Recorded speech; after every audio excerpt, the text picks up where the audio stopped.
అధ్యాయం 34వ వచనాన్ని sister Margaret గారు చదివినిపిస్తారు. చదివినిపించిన తర్వాత మరి ప్రార్థనలో సిస్టర్ గారు నడిపించిన తర్వాత ఈ యొక్క మాటను వివరించడానికి మన మధ్యలో ఉన్న బ్రదర్ ఇంజేటి శ్రీని గారు ఆ మాటను మనకు వివరిస్తారు. లూకాసు వార్త 23వ అధ్యాయం 34వ వచనం.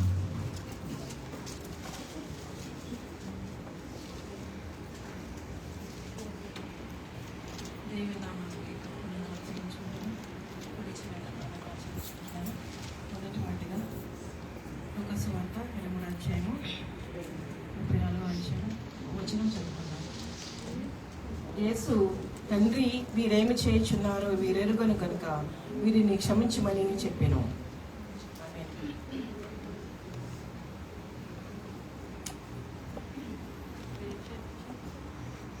అలాగే మన మధ్యలో ఉన్నటువంటి సిస్టర్ ప్రమిళ వచ్చి ప్రార్థనలో నడిపిస్తారు.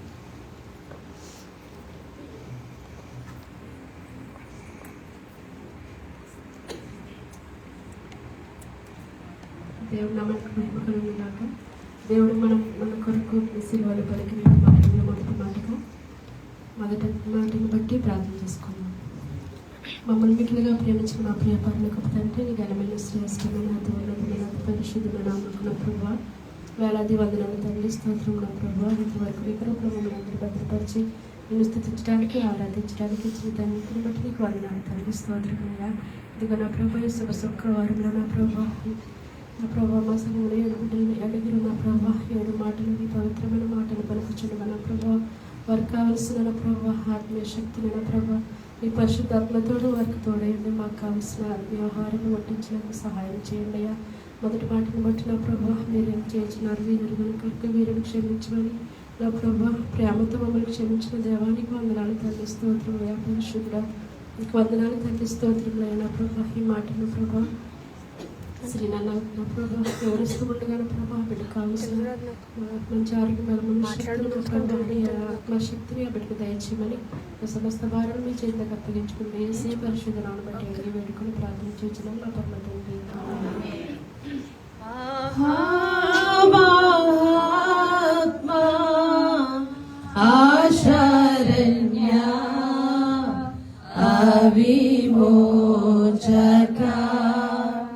ద్రోహరహిత చంపేనిరునా దోషమే కదా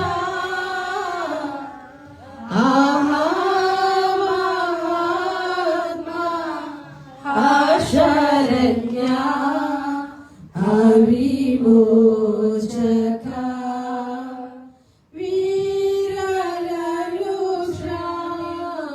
మించు తండ్రి నేరమేమియున్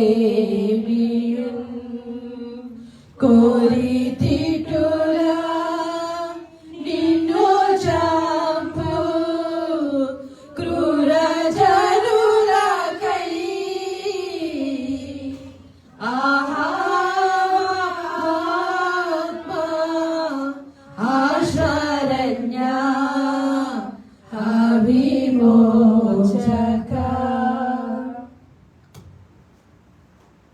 ముందుగా తండ్రి గారి దేవునికి మన ప్రభువులు రక్షకుడైన క్రీస్తు వారి పేరు వందనాలు తెలియజేసుకుంటానండి. అదేవిధంగా కూడి వచ్చిన దేవుని పిల్లలందరికీ నా వందనాలు తెలియజేసుకుంటున్నాను.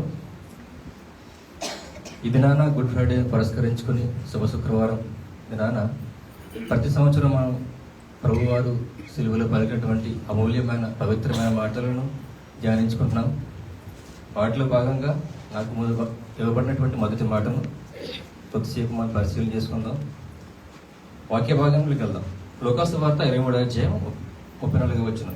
యేసు, తండ్రి వీరేమి చేయుచున్నారో వీరెరుగురు గనుక వీరిని క్షమించమని చెప్పెను. Okay, thank you. ఇక్కడ యేసు తండ్రి వీరేమి చేయుచున్నారో వీరెరుగురు కనుక వీరిని క్షమించమని ఆయన చెప్పారు. ఆయన ఏ యొక్క పరిస్థితులు ఉన్నారో మనకు తెలుసు. ఆయన అప్పగించబడి సిలువలో ఆయన 3 మేకుల మీద కొట్టబడి వేలాడబడుతూ ఆయన శిక్షను అనుభవిస్తూ శారీరకంగా ఎంతో వేదనను అనుభవిస్తున్న సమయంలో కూడా ఆయన ఈ మాటను పలకగలిగారు. ఈ యొక్క మాట ద్వారా ఆయన తండ్రితో ఉన్నటువంటి సంబంధాన్ని తెలియజేస్తున్నారు. అదే ఎంత శ్రమలైనప్పటికీ కూడా ఆయన తండ్రితో పంచుకుంటున్నారు, తండ్రితో ఉన్న బంధాన్ని తెలియజేస్తున్నారు. తండ్రి ఆయన ఈ లోకాధికారుల వైపు చూడలేదు, అదేవిధంగా ఆయనకున్నటువంటి శక్తిని ఆయన నమ్ముకోలేదు.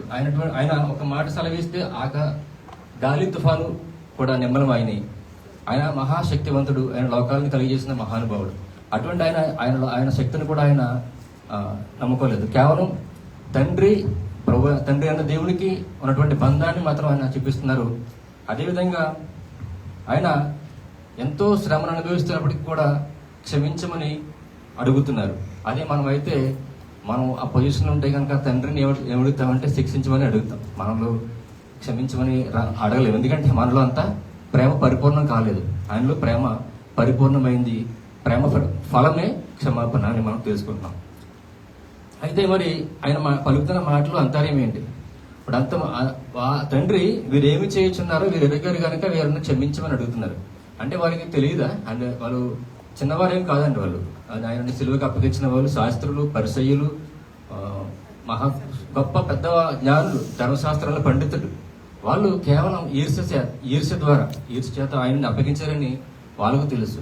ఎందుకంటే మనకి ఒక మాట చెప్తుంటారు, పిలాతు గారు ఆ యొక్క రోమా గవర్నర్ ఆయన సిలువకు అప్పగించినటువంటి ఆయన ఈ నీతిమంతుని రక్తంలో ఈ నీతిమంతుని రక్తం గురించి నిన్ను నిరాపరదనని చెప్తుంటారు. మరింత వాళ్ళకి తెలియని విషయం ఏంటంటే మనకి కొరింథీయులకు మొదటి పత్రికలో 2వ అధ్యాయం మనకు తెలియజేస్తుంది. నేను చదువుతున్నాను. దేవుని జ్ఞానం మర్మమైనట్టుగా బోధించున్నాము. ఈ జ్ఞానం మరుగై ఉండెను. క్షమించండి, ఈ జ్ఞానం మరుగై ఉండెను. జగదుత్పత్తికి ముందే దీనిని దేవుడు మన మహిమ నిమిత్తం నియమించాను. అది లోకాధికారులలో ఎవరికి తెలియలేదు. అది వారికి తెలిసి ఉండని ఎడల మహిమా స్వరూప ప్రభువుని సిలువ వేయక ఉందరు. మరి ఏంటి వాళ్ళకి తెలిసిందంటే వాళ్ళకి తెలుసు ఎందుకు అప్పగిస్తున్నాము అంటే వాళ్ళు ఈర్ష్య చేత అప్పగించారని వాళ్ళకి తెలుసు. కాకపోతే ఆయన దేవుని కుమారుడని వాళ్ళు గుర్తించలేకపోయారు. ఆయన చేసినటువంటి ఆశ్చర్య కార్యాలు, అద్భుత కార్యాలు చూసి వాళ్ళు ఎంతో మహత్కార్యాలు చూసి ఆశ్చర్యపోయారు. ఇటువంటి కార్యాలు దేవుడు తోడుంటే కానీ చేయలేరని అని తెలుసుకున్నారు. కానీ వాళ్ళు ఒప్పుకోలేకపోయారు. ఎందుకంటే వాళ్ళు అప్పటికే మనుషులు కల్పించినటువంటి పద్ధతులు, దేవోపదేశములను నమ్ముకుని వాటిలో యువత మతాన్ని వాళ్ళు మార్గాన్ని మతముగా చేసుకుని వాటిలో బందీ అయిపోవడం వల్ల ఆయన ఈర్ష్య చేత సిలువకు అప్పగించారు. అయితే మరి వాళ్ళ యూదులకి లేఖనాలు యూదులకి దేవుడు ఇచ్చారు.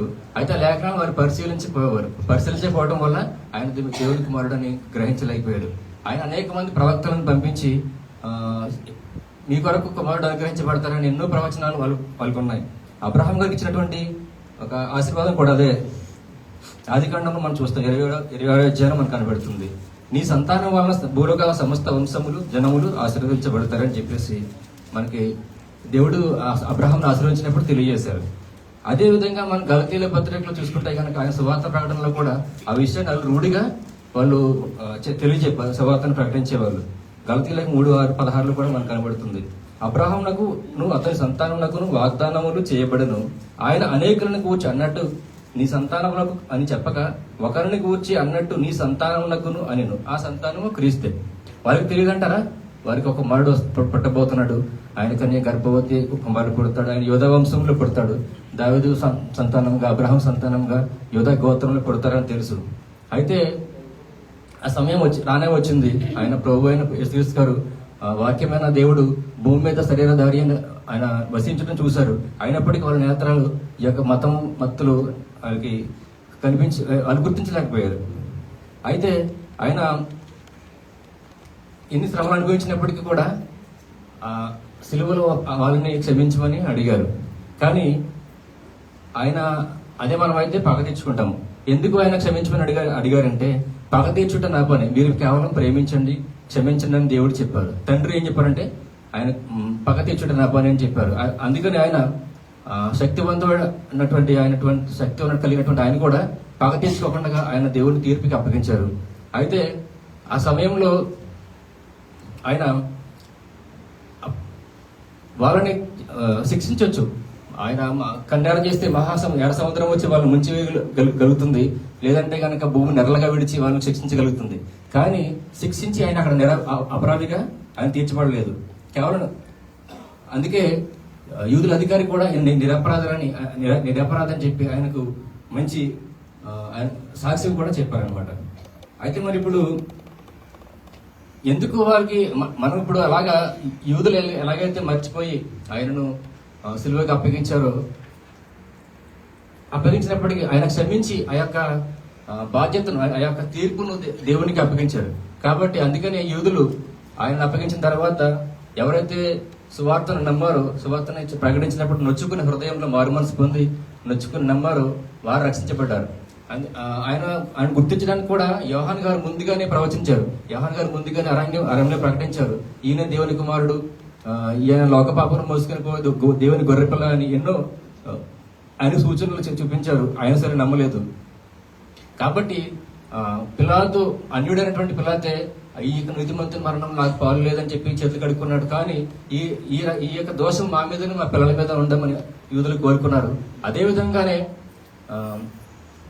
యూదులు క్రీస్తుశకం 70 సంవత్సరంలో నీరు చక్రవర్తి అనుకుంటా, నీరు చక్రవర్తి తర్వాత వెస్పాసియన్ అనే ఒక చక్రవర్తి ద్వారా శిక్షను వాళ్ళు అనుభవిస్తారు. ఈ యొక్క రాయి మీద రాయి దేవాలయం గురించి ఈ రాయి మీద రాయి మీరు ఉండదని చెప్పేసి ఆయన చెప్పిన ప్రవచనం అది నెరవేరుతుంది. అయితే ఈ యొక్క ప్రవచనం నెరవేరకం ఈ యొక్క క్రీస్తు వారిని తెలియక వాళ్ళు అప్పగించినప్పుడు, అంటే ఆయన క్షమిస్తున్నాడు కాదని చెప్పేసి ఈ దినాన్ని మనం కూడా క్రైస్తవులుగా మనం ఉన్నాం. క్రైస్తవులుగా మనం ఉంటూ కూడా అనేక ప్రవచనాలు, అనేక లేఖనాలు మనకు కనిపిస్తున్నాయి. అయితే మనం వాటిని చదవక కేవలం ఆయన సిలువలో క్షమించు తండ్రి అని చెప్పాడు. అదేవిధంగా ఆ వచనాన్ని మనం పట్టుకుని ఎన్ని పాపాలు చేసినా కానీ, ఏ విధంగా మనం బ్రతికినా కానీ చివరి క్షణంలో క్షమించు ప్రభు అంటే ఆయన మనం క్షమించేస్తాడు, పరలోకం కొట్టద్దామని చాలా మోసపోతూ క్రైస్తవ్యం అంతా ఈ దినాన్న మోసపోతున్నారని తెలియజేస్తున్నాను.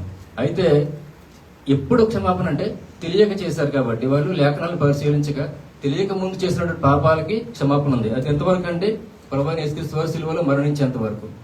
కానీ ఆయన మరణించి తిరిగి లేచి ఆయన అనేక రుజువులు చూపించాడు. నేనే దేవుని కుమారుడి, నమ్మండి మీరు రక్షణ పొందండి, పరలోక రాజ్యం సమీపించింది, పరలోక రాజ్యంలో చేరమని బాప్తిసం తీసుకుని బాప్తిసం ద్వారా క్రీస్తు రాజ్యంలో చేరాలని ఎన్నో ఎంతో మంది సువార్త అందిస్తున్నారు.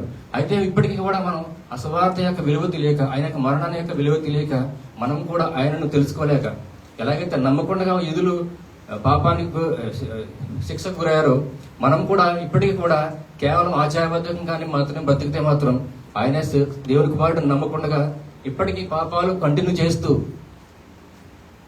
మనం బ్రతికితే కనుక శిక్ష మనకి ఆల్రెడీ ఖరారు అయిపోయింది, ఆల్రెడీ తీర్పు తీర్చబడిపోయింది. సర్వలోకంలోకి వెళ్ళి సువార్త ప్రకటించండి, నమ్మి బాప్తిసం పొందినవాడు రక్షించబడును, నమ్మని వాడికి శిక్ష విధించబడును. ఆల్రెడీ తీర్పు అయిపోయి జడ్జిమెంట్ అయిపోయింది, కేవలం ఈ శిక్ష మాత్రమే మిగిలి ఉంది. కాబట్టి ఈ క్షణాన ఎంతో మంది సువార్థికులు సువార్తను ప్రకటిస్తున్న ఈ దినాలలో ఈ యొక్క సువార్తని విన్న ప్రతి ఒక్కరు హృదయం నొచ్చుకుని పాపాన్ని ద్వేషించి పాపాన్ని విడిచిపెట్టి క్రీస్తు యేసులోని బాప్తిసం తీసుకుంటే నీకు తీర్పు నుంచి విమోచన కలుగుతుంది. లేదంటే కనుక శిక్షలోకి వెళ్ళిపోతాం. కాబట్టి క్రీస్తు యేసునందున్న వారికి ఈ శిక్ష ఏ విధి లేదు. కాబట్టి ఖచ్చితంగా మనం బాప్తిసం తీసుకుని క్రీస్తు యేసునందులోనికి వచ్చి శిక్షలో నుంచి తప్పించబడాలని ఈ యొక్క మాట, కేవలం క్షమించమన్న మాట తెలియక చేసిన పాపాలకు మాత్రమే ఆయన క్షమిస్తున్నాడు. కానీ ఈనాడు తెలిసి కూడా మనం పాపంలోనే ఉంటూ పాపంలోనే మనం అలవాటు చేసుకుని బ్రతికితే మాత్రం శిక్ష లేదు, తీర్పు అయితే తీర్చబడింది. కాబట్టి ఈ మాటలు కేవలం ఆచారబద్ధం కాకుండా ఆయన క్షమించే దేవుడు రేపొద్దుట తీర్పు తీర్చే దేవుడిగా మన ముందు కలబడబోతున్నాడు. ఆయన కనిపించిన సమయంలో ఈ శిక్షలోకి మనం మన శిక్షలోకి వెళ్ళిపోకుండా పదాలను దిగిపోకుండా ఉండాలంటే కనుక మన ఇప్పటి నుంచి మనం ఆయన క్షమాపణగానే మనం ఆ క్షమాపణ విలువని మనం తెలుసుకోవాలి. ఎందుకంటే క్షమాపణ అనే పదాన్ని మనం ఎంత విలువ పెట్టినా మనం దాన్ని కొలవలేం.